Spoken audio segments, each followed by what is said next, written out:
have a cop and a podcaster that I really want you to meet because he has an interesting story. He has a fantastic podcast that covers so much more than just law enforcement issues. And so I'm really excited for you to meet Ken Frownfelter. Ken, welcome to the show. Thanks, Betsy. How are you doing today? I'm doing great. I want folks to get to know you because when I look at the list of people that you have interviewed on your podcast and some of the topics that you've covered and some of the responses that you've gotten, I'm fascinated. So I really thought folks needed to meet you and talk about why you kind of started on this journey, because first and foremost, you're a cop, right? I'm a cop. I've been a cop for 15 years about. Yeah. So let's talk about that. Now you're a veteran police officer, Mm-hmm. and you work in the Pacific Northwest. Correct. And first of all, just talk for a minute about your police career. How'd you decide to become a cop, and what have you been doing for 15 years? Well, I got to that point where I got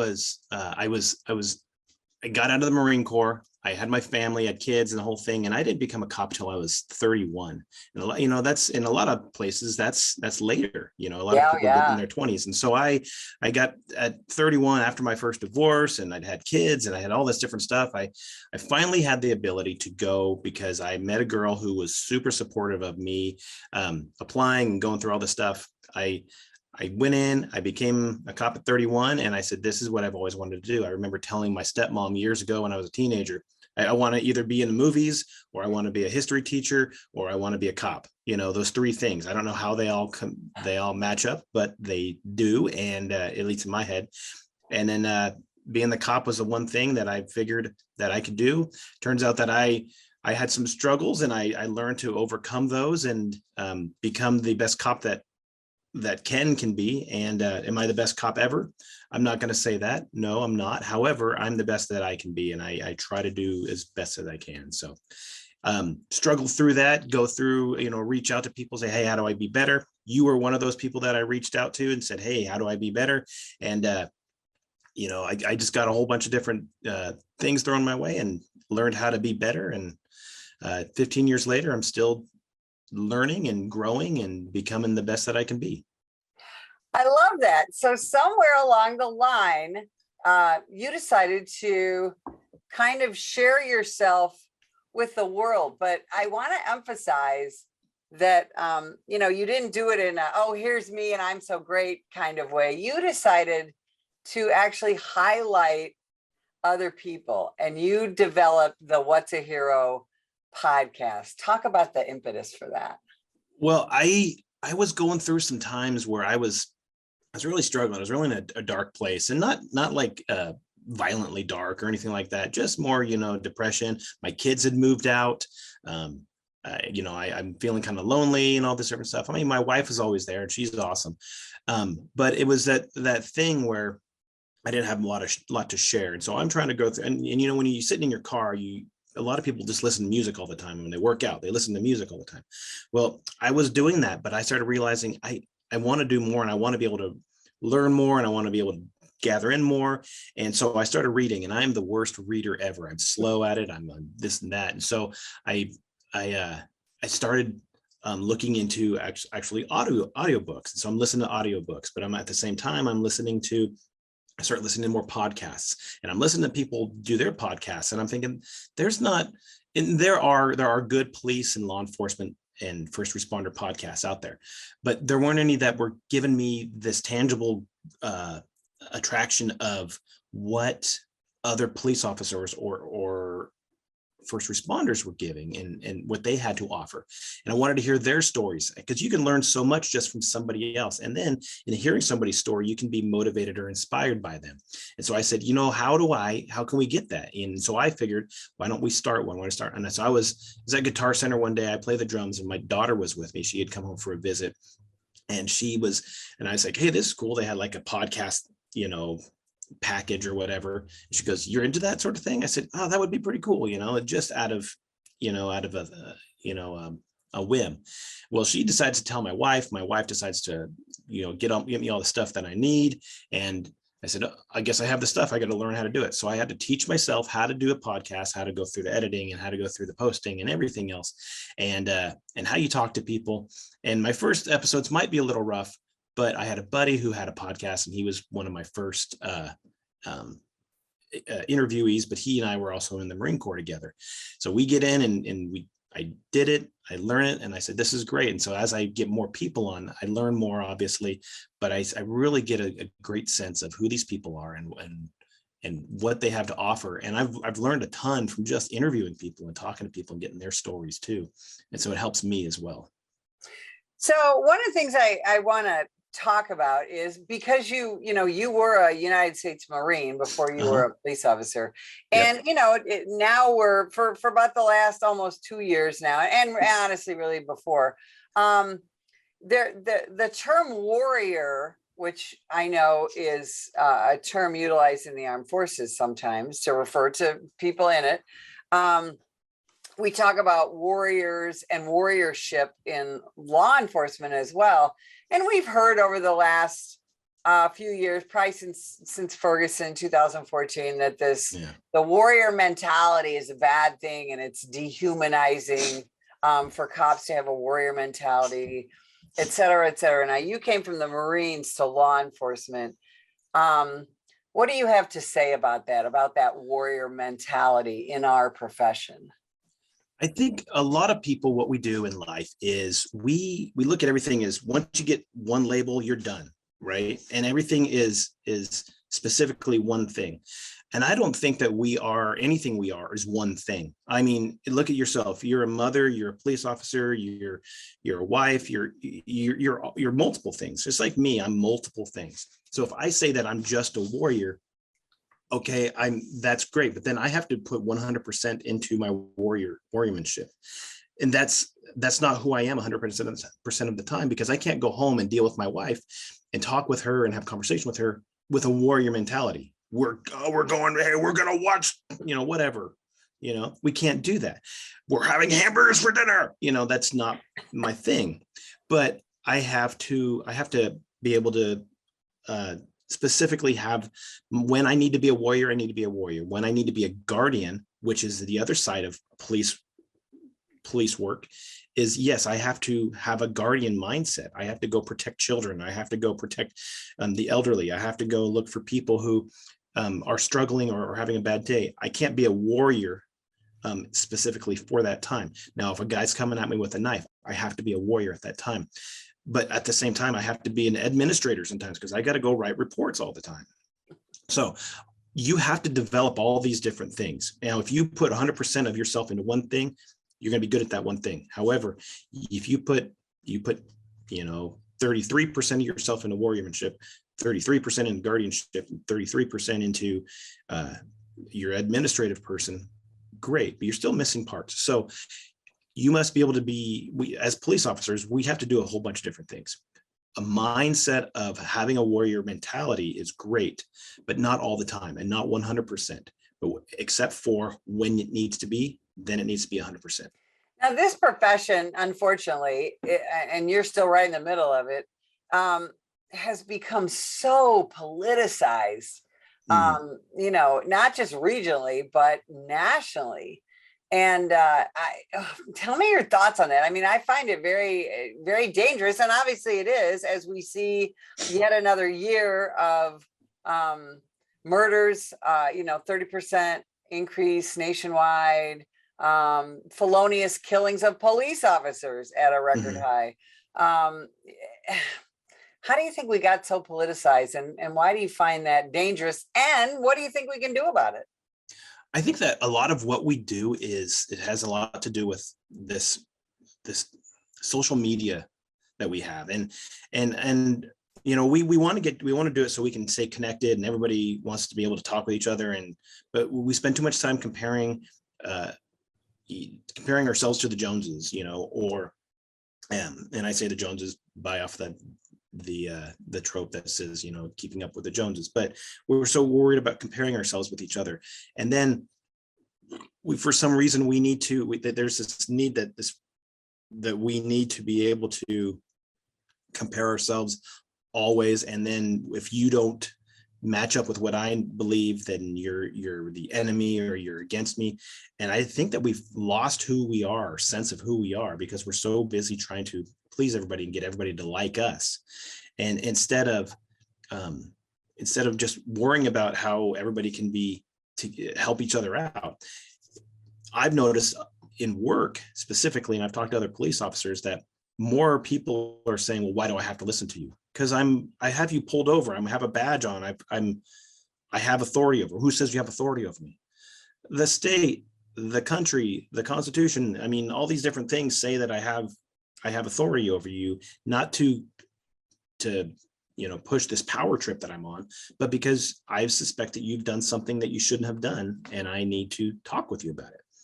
And there's so much pushback anymore that we have to really talk to people and explain. So it behooves us to have knowledge of our job, of what it is that gives us authority. And that authority is derived from the people. The people say we have authority. And so that comes back to us. We say we have authority back to them because the people who are asking us this question have given us this authority. And so when we get into that part where everybody wants to try to fight back, we're kind of putting our arms up, trying to figure out why we're just trying to do this job that we've been asked to do, to hold the line, to enforce the law. But on the other side of it, people are wanting to push back because I think there's a lack of knowledge, there's a lack of understanding, there's a lack of, and that's on the adults to teach the children. And there's not a lot of that. There's a lot of narrative teaching and what people think they want to have out there, but there's not too much of that. And so, there's not too much of what reality is, and it's a struggle, and it's hard to deal with. And how we fix it, I don't know. I think just keeping everybody knowledgeable, keeping people educated as to what's going on and who everybody is, and teaching your children that just because a police walk in the room doesn't mean that anybody's going to get arrested, and we're not going to take your mommy and daddy and all this different stuff. But there's too many people who have done things they shouldn't do, and the police have come along and said, hey, well, we got to do this, not because it's a personal thing, but because it's just what their job is. So. Right. Polite society demands that we have some sort of law enforcement mechanism. Mm-hmm. And yet somehow that has been bastardized into the police are dangerous and you don't have to listen to them. And now we've got in some areas where county prosecutors are not going to prosecute resisting arrest, even though right. That's a crime. And again, and I think a lot of people, like you said, are not well educated anymore into what laws we have, why we have them, and again, the police don't make the laws. I think a lot of people think, well, police are making these stupid laws.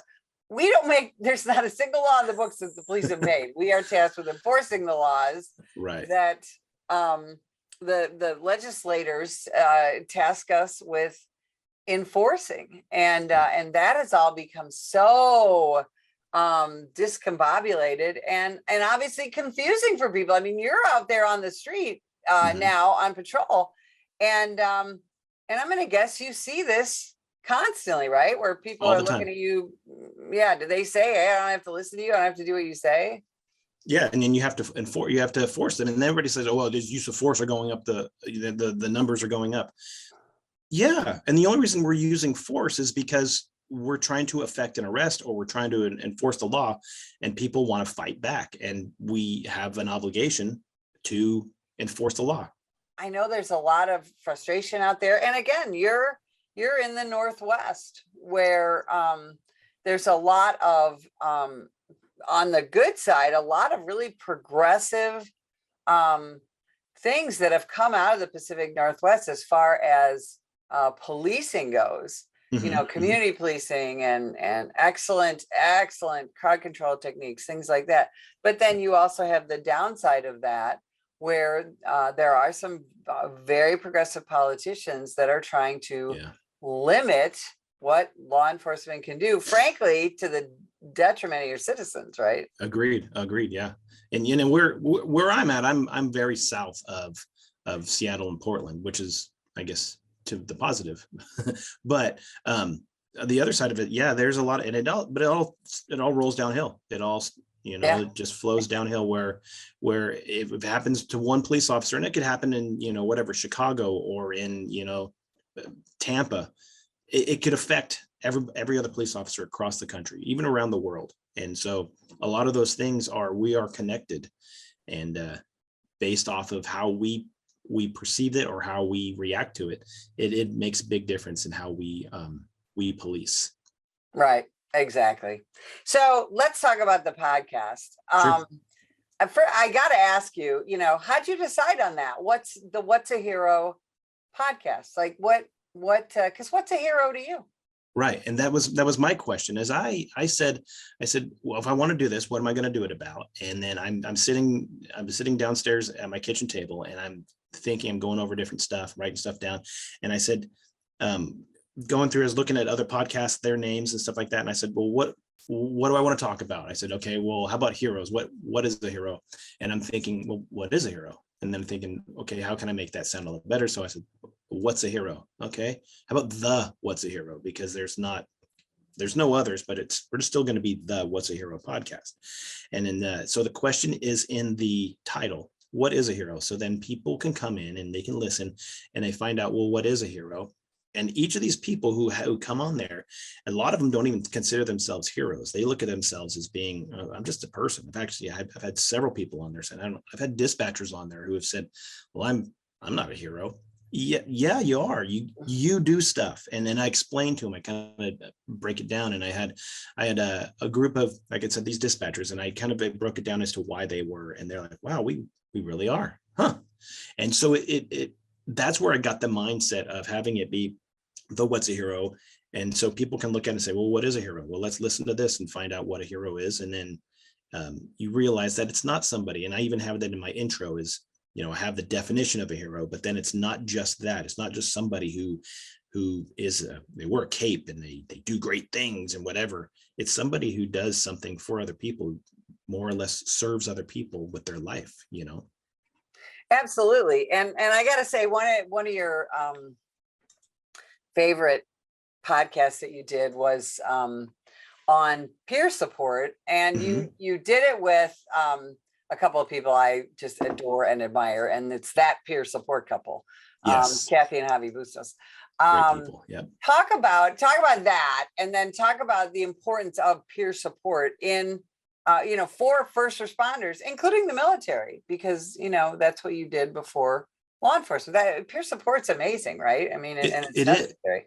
It is. And, everybody has issues. Everybody has struggles. Everybody have, and it doesn't have to be, got in a shooting and it was the worst day of your life. It could be, you're having a hard time because your testosterone level's low or something, whatever the case is. And you're just not feeling whatever. And if you have people that are out there and they know you have relationships with people, they can sit there and say, hey, you're acting your normal self. Are you okay?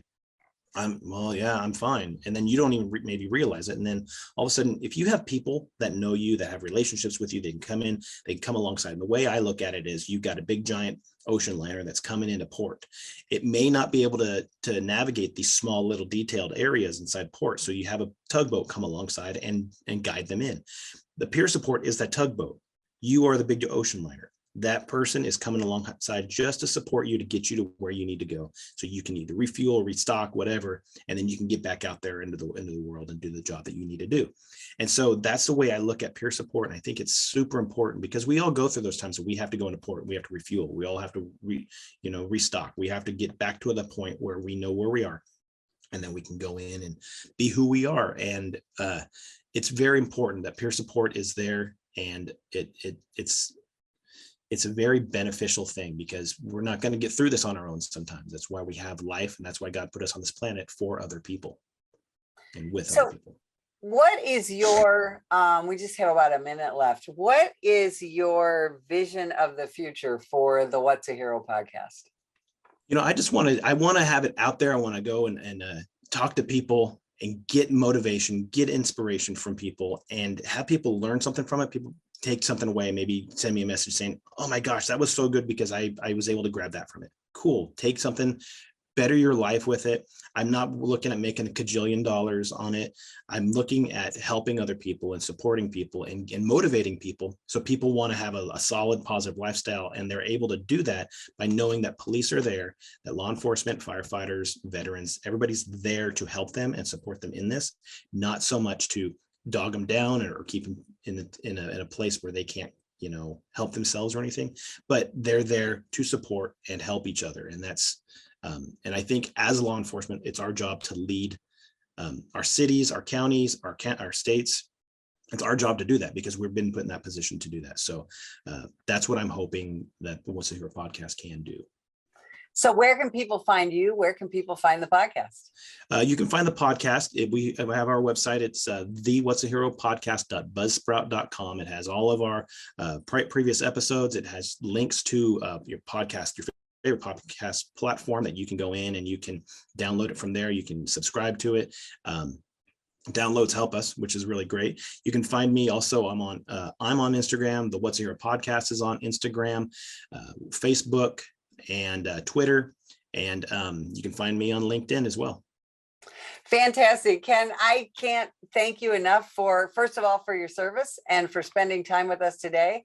And if you would like more information about the National Police Association, visit us at nationalpolice.org.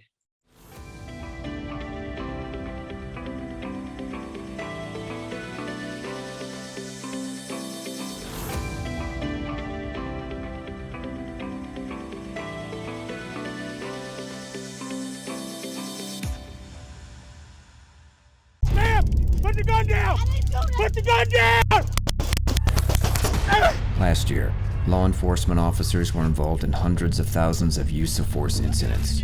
A use of force incident is when an officer must use nonverbal tactics to gain control of a dangerous situation.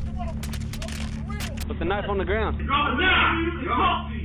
In many cases, officers have no choice but to use force when a suspect doesn't comply with a lawful order.